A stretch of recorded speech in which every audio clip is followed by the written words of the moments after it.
کوئی بچہ بہت خوبصورت ہو تو نظر سے بچنے کا اہتمام کریں, لیکن اس کے لیے مرچیں جلانے کی ضرورت نہیں ہے.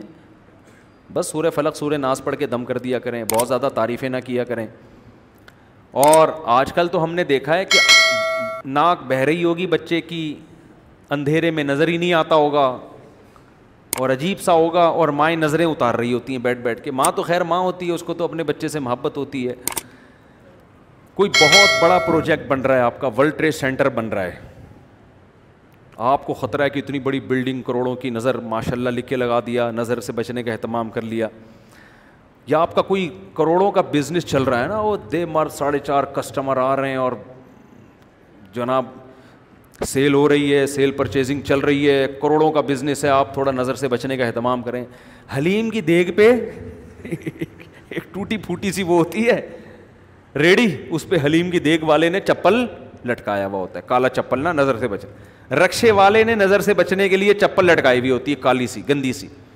او بھائی یہ ٹرک کو نظر لگی تھی تو رکشا بنا تھا, اب یہ نظر لگ کے کیا بنے گا یہ؟ تو یہ وہم ہے. نظر برحق ہے لیکن اس میں بھی اعتدال ضروری ہے. تو بہرحال یعقوب علیہ السلام نے اپنے بیٹوں سے کہا کہ اکٹھے داخل نہ ہونا. تو پھر فرمایا کہ ما اغنی عنکم من اللہ من شیء, اللہ اگر کچھ ارادہ کرے گا نقصان پہنچانے کا تو ہم اس سے مقابلہ نہیں کر سکتے. ایک دل میں حاجت تھی, ہوتا ہے نا کہ بھائی احتیاط کر لو تو کیا جا رہا ہے, تو ہم اللہ سے تھوڑی لڑ سکتے ہیں. ایک احتیاط کر لو, ایک ہی دروازے سے سارے کے سارے داخل نہ ہو. اس سے یہ بھی پتہ چلتا ہے کہ اولاد کی کثرت کتنی بڑی نعمت ہے. زیادہ بچوں کو نظر لگنے کا خطرہ ہوتا ہے, ایک آدھ بچے اتنے اٹریکٹیو ہوتے ہی نہیں ہے کہ ان کو نظر لگے. نظر نعمتوں کو لگتی ہے. تو پیغمبروں کو اللہ نے اولادیں دی ہیں, کثرت سے اولادیں, تو جب ان کے اتنے بیٹے تھے تو ظاہر ہے بیٹیاں بھی بہت ہوں گی نا, یہ تو اپنے اختیار میں تھوڑی ہوتا ہے کہ اپنی مرضی سے جتنے چاہے بیٹے پیدا کر لو.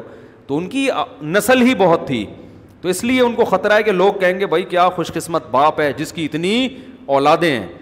اور آج ابا ایک آدھ بچے کو 45 سال کی عمر میں شادی کرتا ہے اور ایک آدھ بچے کو لے کے گھوم رہا ہوتا ہے. تو یہ کوئی اللہ کی طرف سے ہے تو صبر کرو, لیکن یہ اپنی حماقتوں سے ہے تو کوئی فخر کی بالکل بھی بات نہیں ہے.